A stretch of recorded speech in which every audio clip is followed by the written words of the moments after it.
2022, jadi kalian masih gagal ya untuk masalah PDKT. Video yang udah lumayan lama gue nggak bahas tentang percintaan. Gue bahas karena gue lagi bersama salah satu orang yang memiliki masalah percintaan juga, tanpa disebut namanya. Nanti gue tulis aja namanya di sini ya.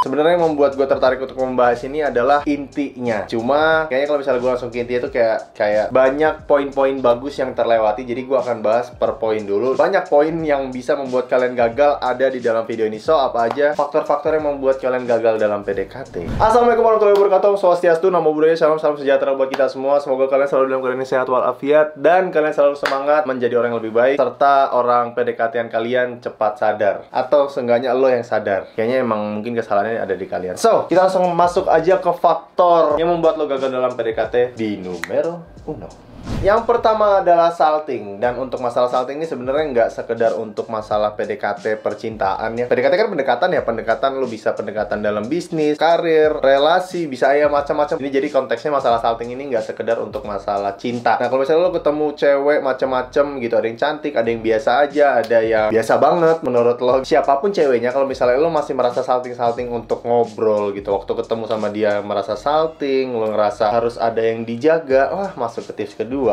Gue lanjutin ya, ke tips kedua adalah jaib. Dari salting tadi, setelah lo salting, lo pasti akan jaib. Itu defensifnya, karena lo salting tapi lo tidak mengakui kesaltingan lo, akhirnya lo merasa defensif. Lo merasa ada image yang harus dipertahankan karena lo adalah cowok yang gimana gitu, karena ketemu satu cewek. Seharusnya kalau misalnya dia cantik, atau mau dia biasa aja, mau dia kulitnya putih, mau kulitnya sawo mateng, nggak masalah selama lo tahu tujuan lo untuk ketemu sama dia. Nah, kalau misalnya kita tarik lebih luas, lo kalau ketemu sama orang lain ya, jangan selalu lo coba untuk nyambungin cinta, nyambungin perasaan, nyambungin hati lo. Nggak semua orang harus lo cobain jadi pacar. Kalau misalnya lo mau ketemu sama orang, ya ikutin tujuan awal untuk lo ketemu. Kalau misalnya lo nongkrong, ya udah nongkrong aja. Ajak dia ngobrol seperti lo nongkrong sama teman biasa lo. Di luar dia cantik, di luar dia cakep, dia anaknya siapa, udah urusan belakangan. Sama kayak masalah kalau misalnya lo udah ngobrol, ternyata lo bisa ngebuat dia nyaman dan lo ngerasa sama-sama nyaman sampai akhirnya lo bisa jadi pacaran, ya itu udah rezeki gitu ya. Cuma di awalnya tujuannya bukan untuk mencari pacar, mencari jodoh, mencari pasangan, nggak ada. Tujuannya emang untuk berkenalan, untuk silaturahmi, untuk menambah relasi. Kalau misalnya itu lo bisa jaga, tujuan lo untuk berkenalan sama orang adalah pure untuk berkenalan, pure untuk nongkrong, untuk memperbanyak teman misalnya gitu. Untuk masalah salting dan jaim pasti akan bisa kalian hindari. Nah, yang ketiga adalah alasan. Kalian tidak mengakui kesaltingan dan kejaiman kalian dengan alasan. Ada alasan yang membuat lo, enggak, gue nggak bisa gitu bang, gue sama dia itu begini-begini karena dia begini-begini, padahal ya guanya gitu. Nah, itu adalah alasan-alasan yang menurut gue lo membenarkan diri dengan apa yang lo lakuin. Padahal lo tahu itu salah, cuma lo nggak sadar. Sebenarnya dengan defense itu lo memberikan waktu untuk berada di zona nyaman lo. Karena begitu lo ketemu orang yang cantik, yang bisa membuat lo baper ya, tanpa lo harus ngomong baper ke dia, lo ngerasa dia cantik terus lo suka. Ada rasa baru yang lo rasain. Itu zona baru tuh. Ada rasa baru. Kalau lo ketemu rasa yang baru, lo jadi salting. Akhirnya lo jaim. Balik ke tips yang ini, jadinya alasan. Enggak, gue nggak jaim. Enggak, gue nggak suka. Bohong. Tips yang keempat adalah nggak percaya diri dengan apapun yang lo miliki. Mungkin tubuh lo, mungkin senyum lo, mungkin rambut lo, mungkin gaya lo yang berbeda sama dia, interest lo beda. Jadi alasan yang membuat lo ngerasa nggak nyambung untuk ngobrol, nggak nyambung untuk ngebahas sesuatu. Sebenarnya lo nggak percaya diri sama diri lo sendiri. Mungkin lo ngelihat dia cantik, cuma lo mendefense diri lo seperti di tips yang ketiga. Lo membela diri lo mencari alasan. Gimana caranya gue punya satu alasan untuk bilang ke orang kalau gue emang nggak cocok sama dia, padahal emang lo nya doang yang nggak percaya sama diri lo sendiri. Di luar apapun hal itu, mau masalah fisik, mau masalah mental, lo nggak sadar dengan itu, tapi lo ngerasa karena lo nggak tahu apa yang lo alamin, akhirnya lo mencari alasan. Mungkin gue akan bahas lebih jauh karena ini ngomongin udah masalah diri yang akhirnya bisa jadi karakter diri lo. Cuma yang pasti, kurangnya rasa percaya diri atau lebih besar yang nggak percaya diri dengan diri lo sendiri adalah salah satu faktor yang membuat lo gagal dalam PDKT. Tips yang kelima adalah membosankan. Ini bagian kalian yang udah bisa menghandle faktor-faktor sebelumnya sampai akhirnya kalian mungkin udah bisa ngobrol lebih panjang, kalian udah pulang masih DM-DM-an atau misalnya pindah ke WA. Cuma yang nggak kalian sadari adalah kalian berada di fase itu terus. Mungkin kayak say hello, mungkin kayak kabar-kabaran pagi, siang, sama malam. Dan cuma di situ kalian nggak punya something new gitu, something fresh tuh nggak ada gitu. Kalian cuma kabar-kabaran, telepon-teleponan, video callan, udah gitu aja. Kalian nggak ngajak ketemu, nggak ngajak ngobrol yang lebih dalam secara eye to eye. Itu membosankan. Dan misalnya kalian secara tidak tahu jauh, kalau misalnya dia punya PDKT-an yang lebih berani, mungkin lebih bad boy dari lo, terus dia gerakannya cepet, hal-hal yang nggak kepikiran sama banyak cowok tapi tapi dilakuin tuh biasa sama bad boy. Itu yang dibutuhkan sama cewek kebanyakan. Dan itu yang membuat mereka tidak bosan sampai akhirnya mereka tidak gagal. Tapi buat kalian yang selalu gagal, ini adalah faktor yang menurut gua sangat fatal buat kalian, karena kalian selalu bertahan di fase yang menurut kalian udah cukup. Akhirnya kalian membosankan, dan di faktor terakhir adalah kalian gagal lagi. 6 faktor yang selalu membuat kalian gagal, dan menurut gua ini ada beberapa tahap yang ke-skip. Gua akan bahas video yang bersambung menurut gua, cuma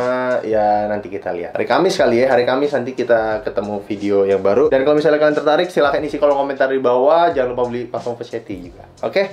Ya, dan terus dipraktekin ya. Kalau misalnya kalian mau nggak sendiri terus ya, 2022 coy. Udah makin tua lu ya, sadar. Orang tua lu butuh cucu. Oke? Semangat juga buat kalian. Praktekin supaya kalian jadi orang yang awesome, special, amazing, and you just have to believe it. Assalamualaikum.